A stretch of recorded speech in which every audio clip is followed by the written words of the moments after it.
샬롬 반갑습니다. 1월 9일 토요일 아침입니다. 오늘도 저와 여러분들이 하나님의 말씀을 통하여서 오늘 하루 하나님께서 저와 여러분들에게 주시는 거룩한 음성을 들을 수 있기를 바랍니다. 오늘 함께 묵상할 말씀은 아모스 5장 1절에서 8절에 있는 말씀입니다. 이스라엘 족속아, 내가 너에게 대하여 애가로 지은 이 말을 들어라. 전혀 이스라엘이 엎드려졌으며 다시 일어나지 못하려다. 자기 땅에 던지우며 일으킬 자 없으려다. 주 여호와께서 이와 같이 말씀하시되 이스라엘 중에서 1000명이 행군에 나가던 성읍에는 100명만 남고 100명이 행군에 나가던 성읍에는 10명만 남으리라 하셨느니라. 여호와께서 이스라엘 족속에게 이와 같이 말씀하시기를 너희는 나를 찾으라. 그리하면 살리라. 베델을 찾지 말며 길갈로 들어가지 말며 브엘세바로도 나아가지 말라. 길갈은 반드시 사로잡히겠고 베델은 비참하게 될 것임이라 하신다니. 너희는 여호와를 찾으라. 그래야하면 살리라. 그렇지 않으면 그가 불같이 요셉의 집에 임하여 멸하시리니 베델에서는 그 불들을 끌 자가 없으리라. 정의를 선숙으로 바꾸며 공의를 땅에 던지는 자들아, 묘성과 삼성을 만드시며 사망의 그늘을 아침으로 바꾸시고 낮을 어두운 밤으로 바꾸시며 바닷물을 불러 진면에 쏟으시는 이를 찾으라. 그의 이름은 여호와시니라. 아멘. 아모스 선지자는 5장과 6장에서는 이스라엘의 미래에 일어날 심판에 대하여서 설교하고 있습니다. 1절과 3절 말씀을 보면 아모스는 애가 슬픈 노래를 부르고 있습니다. 우리가 지난번 예레미야 애가 그 말씀을 묵상할 때도 함께 느꼈지만 정말 하나님은 선지자들을 통하여서 이스라엘 백성들이 하나님께로 돌아오지 아니하고 또 죄를 짓고 또 자기의 정욕을 위하여 또 세상 것을 쫓아갈 때에 너무나 슬퍼서 그 슬픈 마음을 노래를 통하여 표현하는 것을 우리가 살펴보았습니다. 오늘 이 아모스 선지자도 그렇게 슬픈 노래를 부르고 있다라고 이야기합니다. 이러한 표현 속에는 이스라엘을 전혀 이스라엘로 부르고 있는데 이것은 이스라엘을 하나님의 신부로 삼기 위해 선택하시고 보호해 주신 하나님의 애잔한 사랑이 담겨 있습니다. 정말 사랑했던 그 신부가 남편을 버리고 다른 남자에게로 간다는 그 사실을 알았을 때 그 남편의 그 찢어지는 마음과 같은 그 마음이 하나님의 마음이라는 것입니다. 그러나 그 이스라엘 나라는 이제 처절한 죽음으로 엎드러지게 될 것이고 백성들은 10명 중 9이 죽게 되어 다시는 국가로서 회복되지 못할 것이라고 2절에서 3절에 이야기하고 있습니다. 이 1000명이 행군에 나가던 성읍에는 100명밖에 남지 않을 것이고 또 100명이 행군에 나가던 성읍에는 10명만 남으리라. 하나님의 심판이 그만큼 무서운 날이 오게 될 것이라는 사실입니다. 아모스가 이 애가를 지어 부를 당시에는 이스라엘은 겉으로 보일 때에는 솔로몬 이후 최고의 전성기를 누리고 있었습니다. 하지만 하나님의 관점에서 볼 때 율법의 정신인 의와 인과 신을 다 버려버렸습니다. 그래서 이스라엘은 이미 죽은 시체와 같았던 것입니다. 지금 우리나라를 보면 그렇게 말하는 사람들이 많이 있습니다. 가계부채가 수백조에 이르는데 그러나 겉으로 봤을 때는 아파트는 더 많이 들어서는 것 같고 또 사회적으로 봤을 때 모든 것이 발달되는 것 같은데 그 내부 속에 들어가 보면 시한폭탄처럼 위험한 것을 많이 안고 있다라고 이야기합니다. 윤리적인 측면도 마찬가지입니다.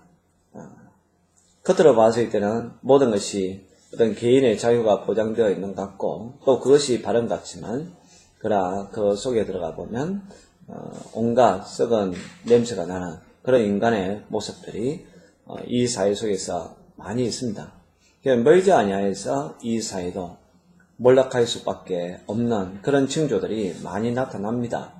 왜냐하면 하나님으로부터 떠나고 자기 중심적인 그러한 삶을 살기 때문에 그렇습니다. 오늘날 이러한 사회뿐만 아니라 이 한국교회도 겉으로 보면 여전히 예배드리는 사람들이 있는 것 같고 헌금 나는 것 같지만 그러나 그 속에 의와 인간, 신이 사라져 버렸다는 것입니다. 어려움도 없어지고 이 사랑도 없어지고 믿음도 없어지는 이러한 상태, 결국 한국교회도 언젠가는 회복할 수 없는 이 침체에 빠질 수밖에 없다는 사실입니다. 저와 여러분들은 하나님이 이스라엘을 향하여서 처녀 이스라엘아라고 부른 이 음성처럼 우리를 향하여서 처녀 그리고 나의 신부라고 부르시는 그 하나님의 음성에 얼마만큼 여러분들이 반응하고 있는지 생각해 보았으면 좋겠습니다. 하나님은 우리가 하나님께로 돌아와서 하나님의 신부처럼 거룩한 존재가 되기를 원하고 있다는 사실입니다. 아모스는 두 번이나 너희는 나를 찾으라 그리하면 살리라 라는 그러한 저희들의 백성들에게 4절과 6절에서 전하고 있습니다. 하나님은 마지막 순간까지도 회개의 돌이킴을 기다리시는 분입니다. 그러나 이스라엘은 신앙의 유적지라고 할 수 있는 길갈과 베델을 우상숭배의 중심지로 바꾸어 버렸습니다. 길갈은 할례를 요단강을 건넜던 이스라엘 백성들이 할례를 행했던 또 성막을 세웠던 곳입니다. 얼마나 거룩한 장소입니까? 근데 그곳이 우상숭배의 장소가 되었다는 거죠. 또 베델은 또 야곱이 하나님을 만났던 그 장소입니다.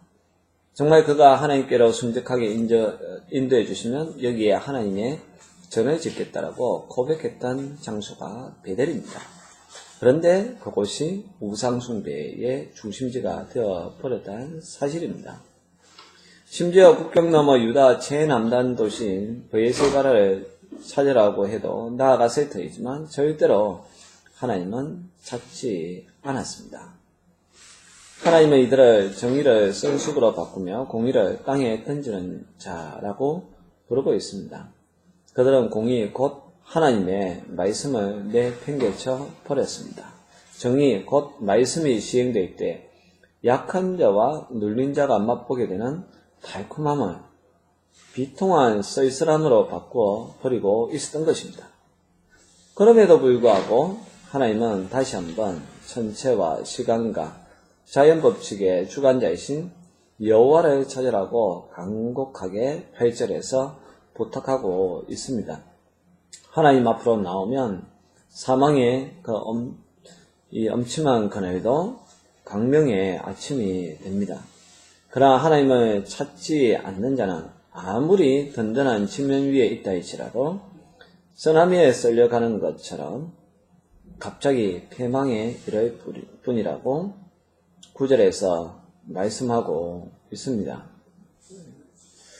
저와 여러분들은 지금 하나님을 찾아야 할 시기입니다. 공의를 다시 회복하고 정의를 다시 회복해야 할 시기입니다. 겉으로 보이는 어떤 세상의 화려함을 추구하는 것이 아니라 우리 내면 속에 영적인 상태를 점검해야 할 시기입니다. 하나님과의 바른 관계를 계속 유지해야 할 시기고 더욱더 주님을 붙잡아야 할 시기이고 세상의 그 어떤 것이 아니라 하나님을 찾아야 할 시기라는 것을 잊지 말았으면 좋겠습니다. 주일을 준비하는 오늘 토요일 하루 여러분들 더욱 주님을 묵상하시고 또 하나님을 만나는 그런 복된 시간들이 될 수 있기를 바랍니다. 기도하겠습니다. 하나님 아버지, 하나님이 말씀하십니다. 너희는 나를 찾으라. 그래야면 살리라. 이 진리를 우리가 깨닫게 해 주셔서 세상의 것을 쫓아가는 것이 아니라 하나님만 바라보고 늘 하나님 중심으로 살게 하여 주옵소서. 세상의 화려함에 우리가 함몰이 되는 것이 아니라 거기에 취해서 사는 것이 아니라 우리는 늘 주님 걸어가신 그 길을 걸어가게 하여 주옵소서. 예수님의 이름으로 기도드리옵나이다. 아멘.